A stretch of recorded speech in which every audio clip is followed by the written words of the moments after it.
wixii jira iyo waxaan jirinba mar walba waa la ogaadaa, xalna waa loo helaa. waxaa fiican mar walba in xalka laga bilaabo meesha ugu hooseysa lana geeyo meesha ugu sarreysa, sababtoo haddii aad xalka kor ka soo bilowda oo aad ka shallayn doontaa. muhiimaddu waxay tahay inaad ku dhaqaaqdid mar walba wixii aad u aragtid xal, ummaddana aanan dhib u geysanayn.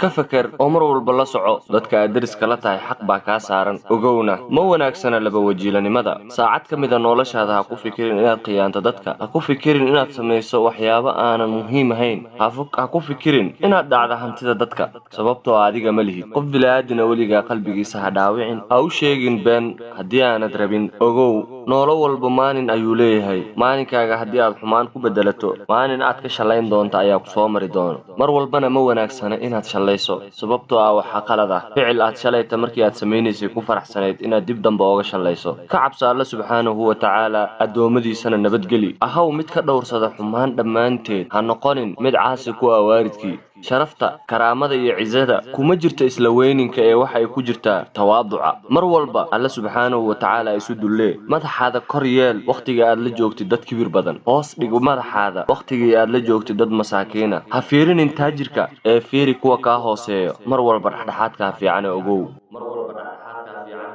dhexdhexaadnimadu ma ahan inaad faqiir ahaato zaa'id ah, ma ahan inaad taajir ahaataa hanti badan haysto, ee waa inaad haysataa hanti aad ka cuntayn karto maalin ama maalin barkeed, allana aad ugu shukrisood ugu mahad celiso. ha shaqaysan ma ahan hadalkeenna, shaqayso, shaqaa sharaf leh. laakiin inaad hanti dadeed dhacdo, waxaad ka doorataa inaad noqoto biratume, sababtoo biratume ayaa ka wanaagsan kana sharaf badan kan shaatiga dowladnimada dadka ku dhacayo. hantida dadweynaha sida aad adigaba u xalaashatay ayaa aakhare adigana lagugu cadaabi doonaa, sababtoo hantidan waa hanti laga soo qaaday shacabka. dowladdu waxay wax ku tahay shacab. hantida aadanaha kaa nabad gasho. iska ilaali mar walbo inaad samaysaa qalad. ahaw mid mar walba ka dhowrsada xumaanta, xaaraanta, fisqiga iyo fasahaadka dunidan. ogow xisaabi waa maalinta dambo. maanta camalka suubso berri aad guulaysatide.